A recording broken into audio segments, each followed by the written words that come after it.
BabbleBoxx #influencer is back for a new season with fresh perspectives and honest takes from those paving the way.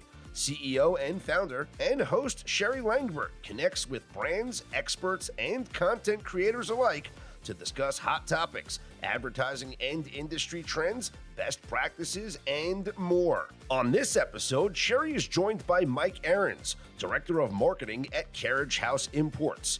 Mike works directly with Carriage House Imports' regional sales team to develop and implement marketing strategies that benefit both B2B and B2C objectives. You've kind of been at Carriage House Imports since you left college. How does that happen?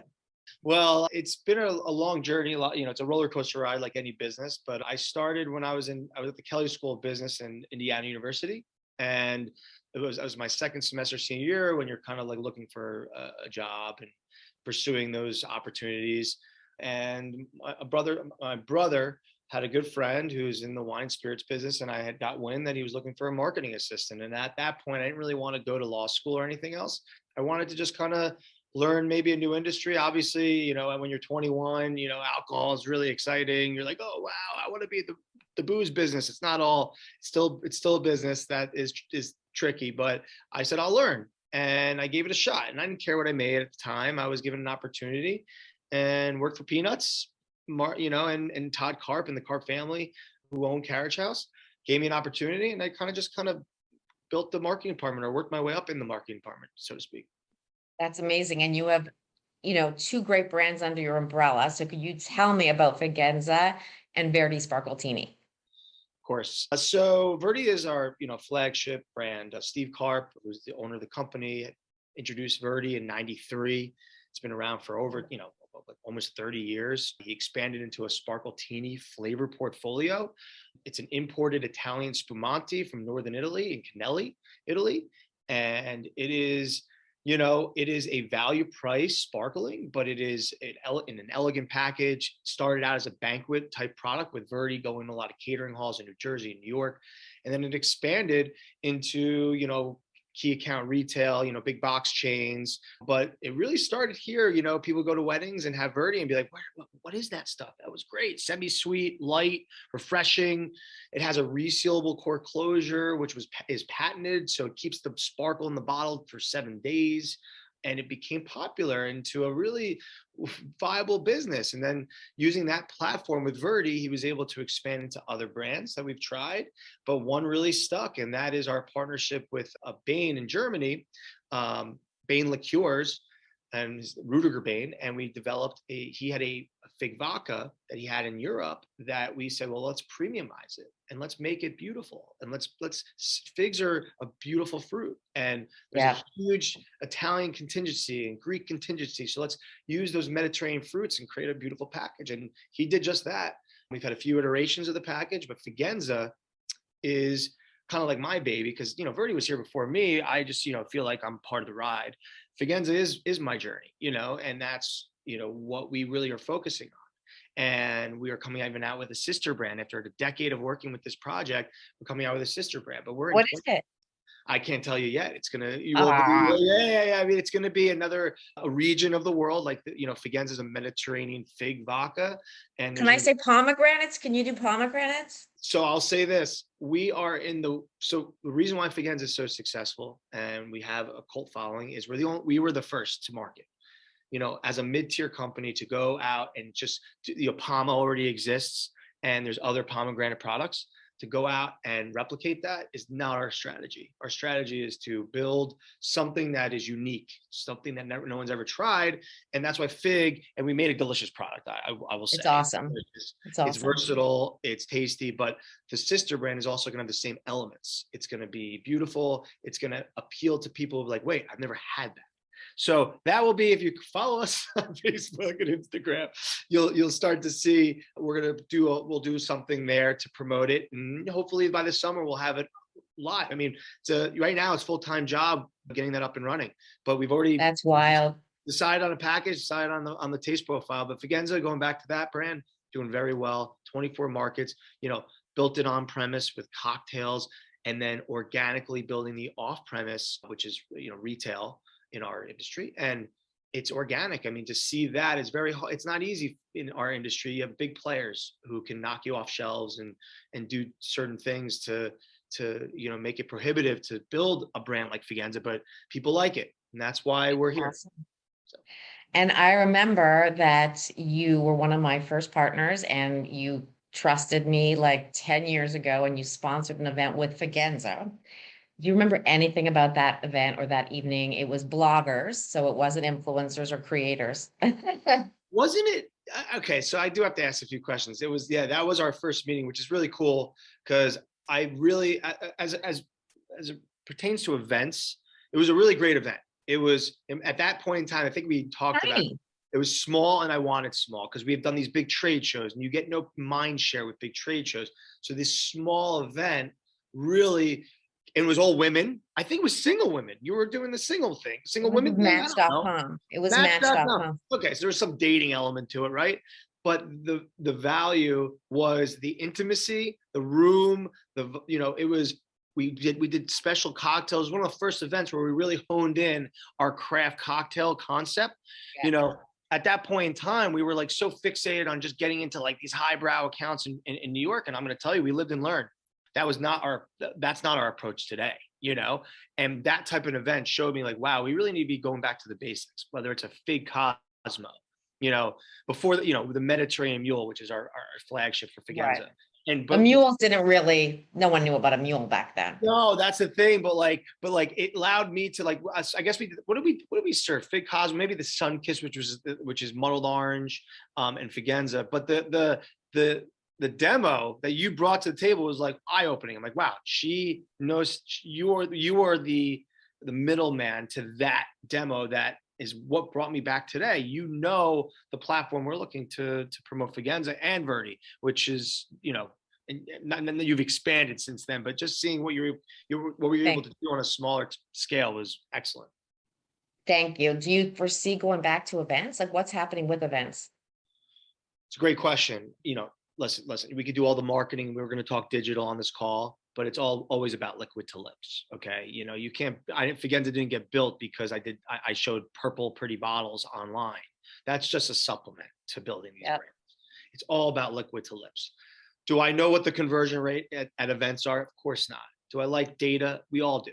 But the reality is, if you don't do the tastings in the stores, if you don't do, the events, and they don't have to be every event. I get solicited for food and wine shows left and right. We love the food and wine show in New York. We did it for many, many years. It's exhausting, but it's worth it because you get a lot of people all over who are like, where can I get this? Where can I get this? Where can I get this?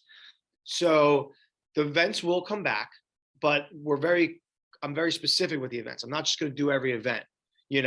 A beer festival makes no sense. A barbecue festival makes no sense for us.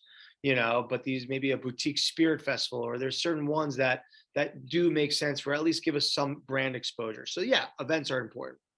Now, during COVID particularly, I mean, I know in my neighborhood, I'm looking out the window, everyone was like drinking and driving and not drinking and yeah, no drinking. Drinking and gardening and 8 a.m. So obviously alcohol sales spiked through the roof. How are you dealing with that demand? I mean, for us, it was cyclical, like that. I mean, not cyclical because it was a unique anomaly in a sense, but it was a year of inflated sales, which made it actually harder for us to predict supply chain issues. We had a big supply chain issue. I'll give you an example. In last year with Figenza, we had to airship.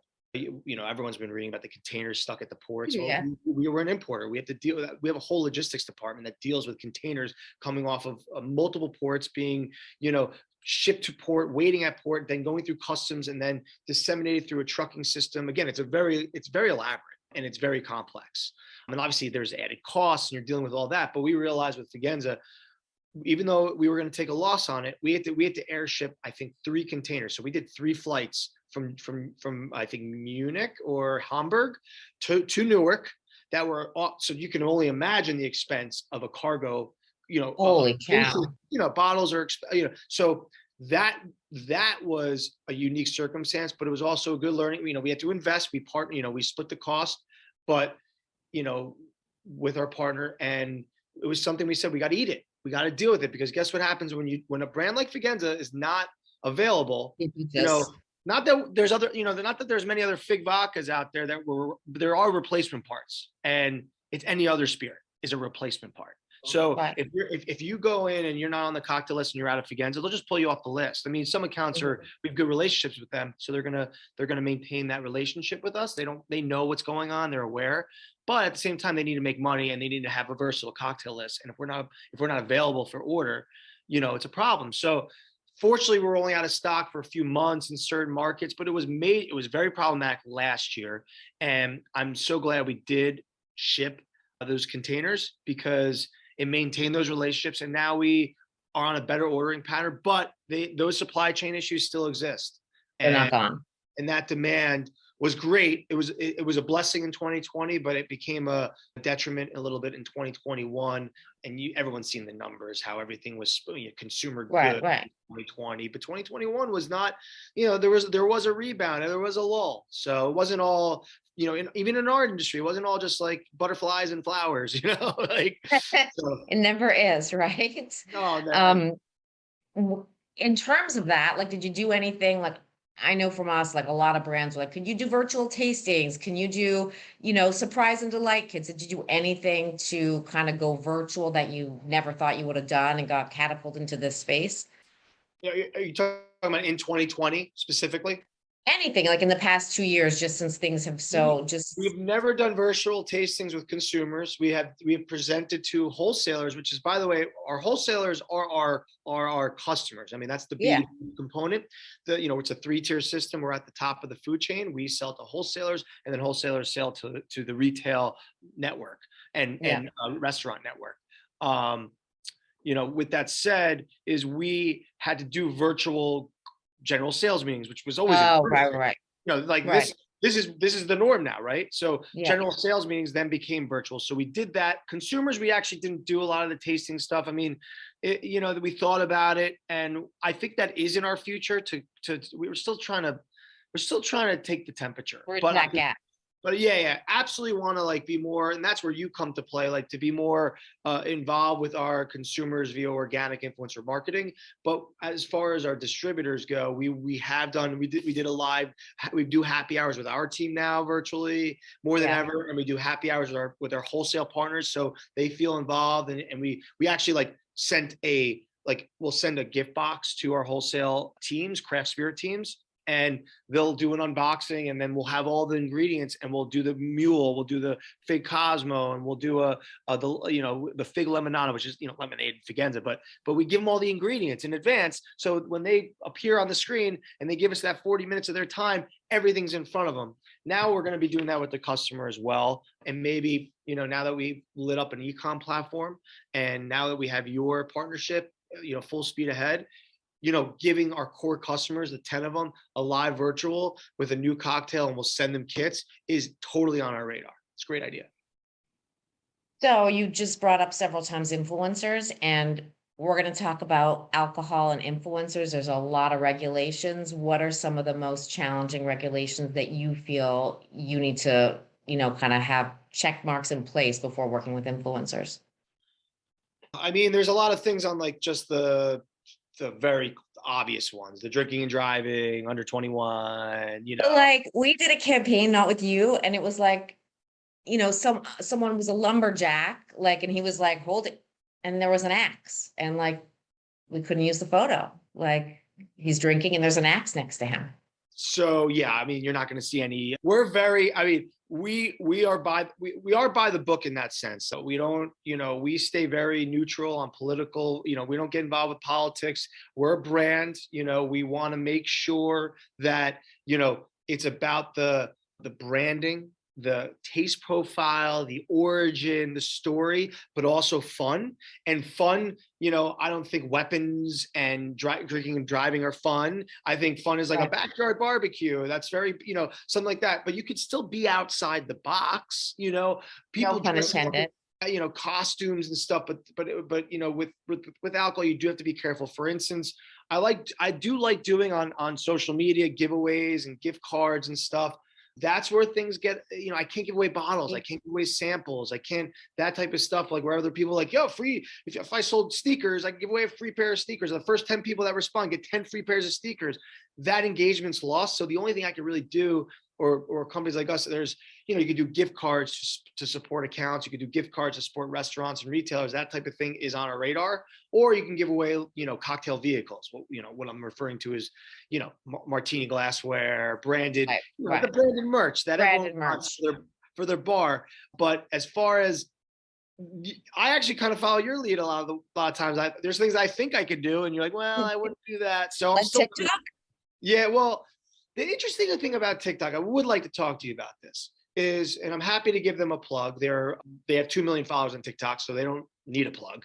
But the Johnny Drinks was John Rondi and his father built a great platform it is a universal platform to sell. They have their own whiskey, and they've supported brands and partnered with many brands organically. But the reality is, like, they're doing it in a benign way. They're doing it in a very low level way. But TikTok, you can, as a brand, advertise. You can't, as a brand, pay I him. can have a page. But influencer partnerships are still totally viable, and I think that's okay. I mean, he's a great example of, he's done live feeds. He has his own products, and he's marketing them. And he's showing how he's making it friendly. But That's fun, but you as the advertiser couldn't technically, it's still a gray line, and you couldn't pay him to go on TikTok because there's too many young people. Yeah. Yes. I mean, I don't actually understand. I mean, if they just had an age gate like Facebook and Instagram, I mean, they could just do this. I mean, I'm assuming I think it's going to happen in the next 12 to 18 months, right? That's what I think. Yeah. I mean, they're leaving a lot of money on the table as a social media platform. They got a young demo, so everyone's excited and juiced up about it. But I'm on there looking at do-it-yourself projects. I mean, there's plenty of 21 plus people on there now. So they just have to figure out a way to age gate it like everyone else is doing. They will. Yeah. And, I mean, do you agree with that? What's your take? Yeah, no, I agree. I just think that, there's a fine line between saying, okay, if this Johnny Drinks just took Vaganza and did it himself, that's fine. But for you to go and pay him, it's still as not a brand, allowed. I can't do it. Yeah, as a brand, I have to be very careful on how. Yeah, we can't. I mean, it has to be organic, 100%. But as a brand, I thought about it. Like, in the next 6 months, I want to have a TikTok page, but I can't do that. I can't have one that says Verdi Sparkling or Sparkle Teeny. I can't have one that says Figenza, right? At least I don't think so. I can't have a branded page. I mean, you could go on as yourself and just, Right. Yeah, I can go on myself and just show bottles of Figenza, right? Yes. But as far as TikTok, I think it's a huge asset, and it is the future, and they're going to change the laws. So you're like a little bit like very particular with your influencer selections. Can you tell us a little bit more about that? It's a good dig. It's a really good, I think it was awesome, but I want to understand like how you got so knowledgeable and so passionate about. Everyone should be like you with your passion. Well, it's a process, right? So my position in this company as a director of marketing is, if I'm given a budget, I'm going to spend it like it's my money. Okay. I don't care if it's $1,000 or 40,000 or 100,000, right? So if I'm going to spend it like my money, am I going to spend it on 20 influencers I really believe in? I'm sorry. Or am I going to spend it on 10 and then 10 maybes, 10 that I'm like, well, I'm just lazy and I don't really want to go do the work. And then, as our first campaign, if I get the 20 that I really believe in, I'll be able to make a better decision the next time we partner than if I took 10 that I was uneasy about.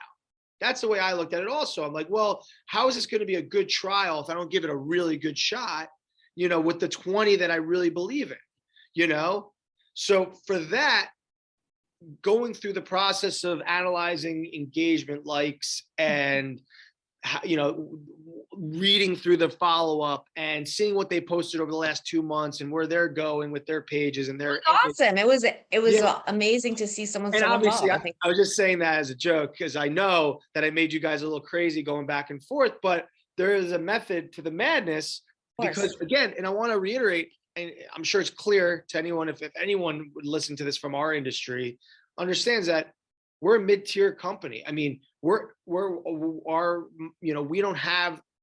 have unlimited budgets. Right. Yeah, we're incubators. We're doing things the right way. And people with bigger budgets or loosey-goosey probably just doing influencer campaigns and the next, just throwing money at people.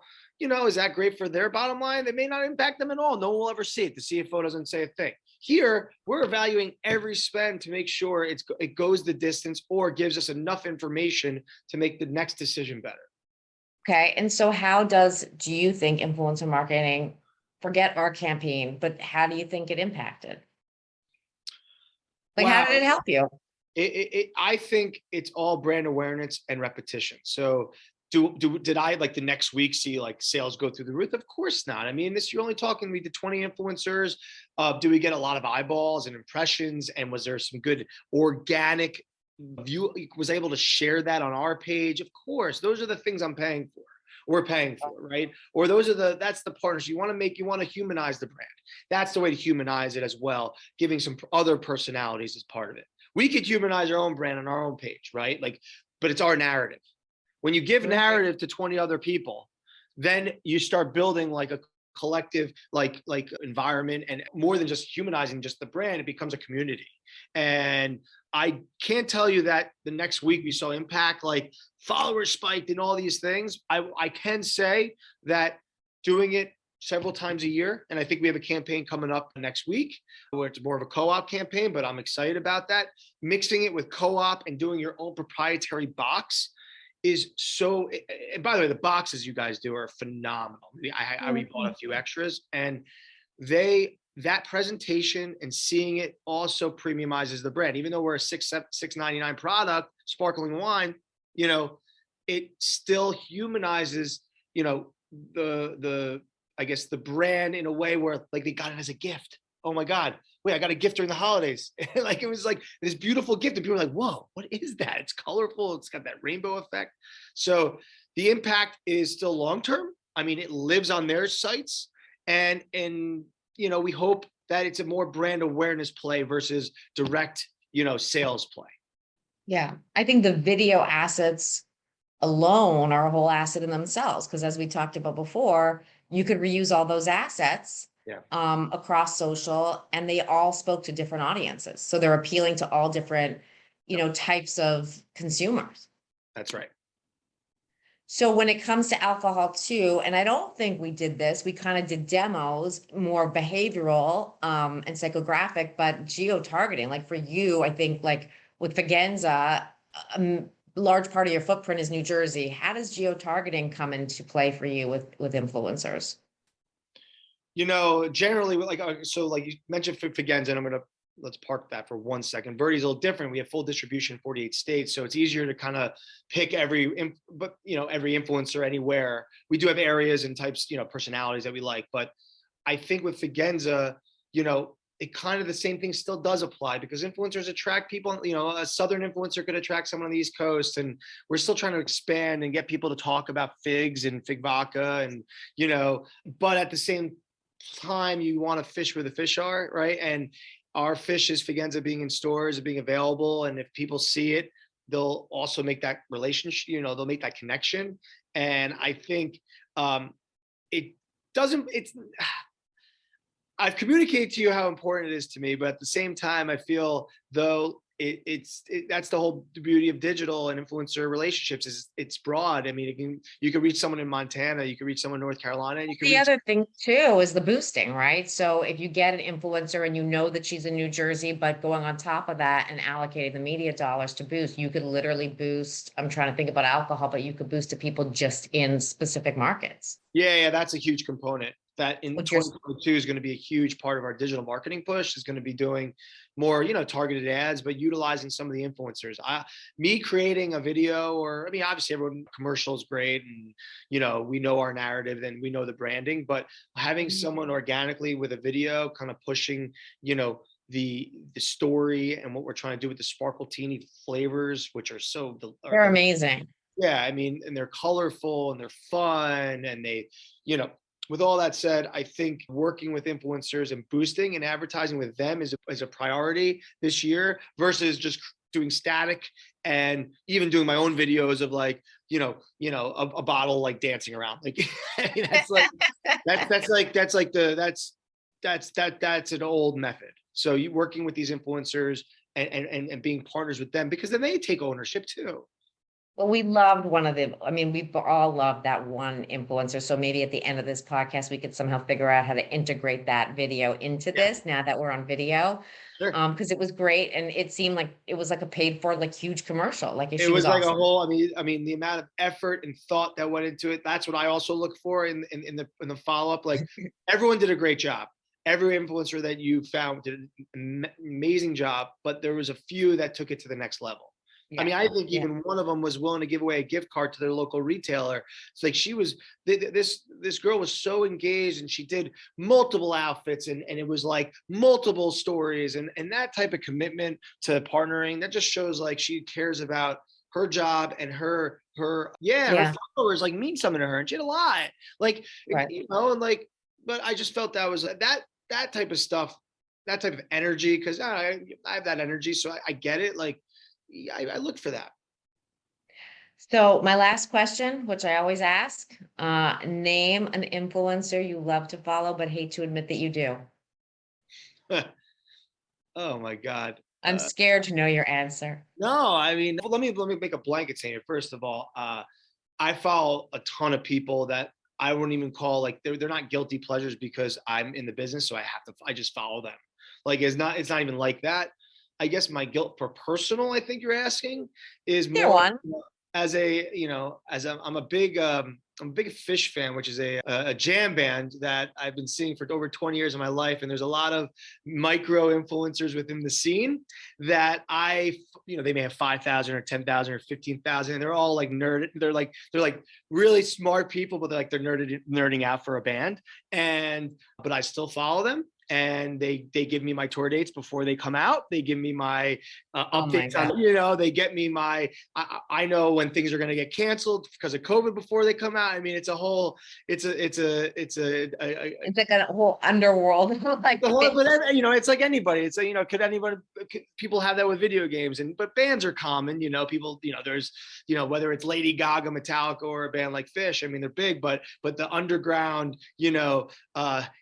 scene in the Twitter, Fish Twitter is a guilty pleasure. And if I told you how many of these people I followed, probably like 40 or 50, and I probably have a Twitter hashtag just for it, that's a guilty pleasure. And I'm proud of it because it does provide entertainment for me outside of work. So I don't always have to think about the booze business, awesome. But that's the thing. But everyone needs that, right? Everyone needs that, I think, segment of their life that has to be separate. You need a balance, and everyone needs a hot, and sports, of course, but that's not everyone follows, the big sports writers and stuff like that. By the way, I am a big proponent of Twitter. I love Twitter from an informative standpoint. I'm not really sure how it would equate with our business. I know it's, where that's going, but that is a conversation I'd like to have with you. Real events. Twitter's awesome for in-person real events, up to the minute. Yeah. I mean, I get a lot of information. I think it's game changing. A lot of people don't respect Twitter as much as I agree.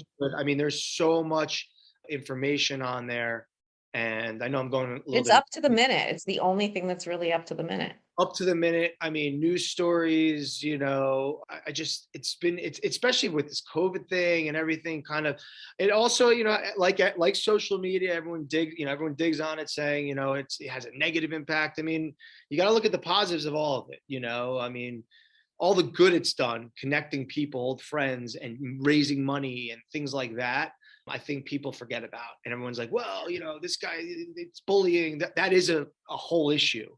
Right. But not that.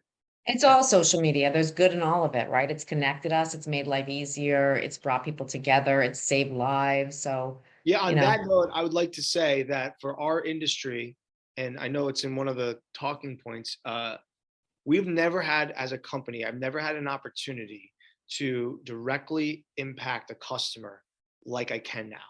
Obviously, social media has been around now, but now we're also e-com is developing. And we have our own e-com platform with Figenza, and we're going to be building one for Verdi. Being able to sell and directly work with third-party retailers to directly market and sell our brands directly. I don't have to worry about a billboard on the turnpike working. I mean, I don't have to worry about that billboard. I have no idea. I don't know what the conversion rate is, but I do know that email marketing and all the things that have been around for years, and we're in an antiquated industry, is finally catching up to our industry. You still need to sell through retails. The retailer still needs to be involved because it's the regulations, but now being able to work directly and targeting with social media, following the do's and don'ts, but doing it. No access. We have access now. I mean, I can't afford a Super Bowl ad. We got the Super Bowl coming up. I can't, we're not a big, we're not gonna be able to just do commercials, during the Olympics. That's not our lane. So where can we, as a mid-tier company, we gotta go to the low-hanging fruit. I want to target someone, Metro New York, Italian immigrants who've had fig trees in their backyards. Those are the people who may or may not really want figenza. They want figenza. That would be the low hanging fruit. Go to the, Greek restaurants with Greek and figs and stuff like that. Like I can now target that demo and say, hey, we're here. They're like, wait a minute, I love figs. I had a fig tree. Everyone that we hear from, I had a fig tree in my backyard. Well, I'm now going to target the people with fig trees in their backyard. I couldn't do that with a billboard. I can't do that. I can put a tree on a billboard and hope for the best. I mean, like actually going into their feed and working with, chefs and stuff. I don't know. There's just a lot of more. There's so much you could do. Channeling it in and being more targeted. I mean, everyone's heard that. It's cliche to say, but everyone needs to realize in our industry, it's antiquated. We have an antiquated 3-tier system. Every state, since prohibition, different laws control every state has its own laws, and there's control states the government runs, and there's independent markets where it's more independent, and there's franchise markets, and there's Walmart chain driven markets. It can be daunting for young little brands, but as a company that's been through the mud on that, we're incubators and we have fun with it because we're real and we're honest and we just do the work.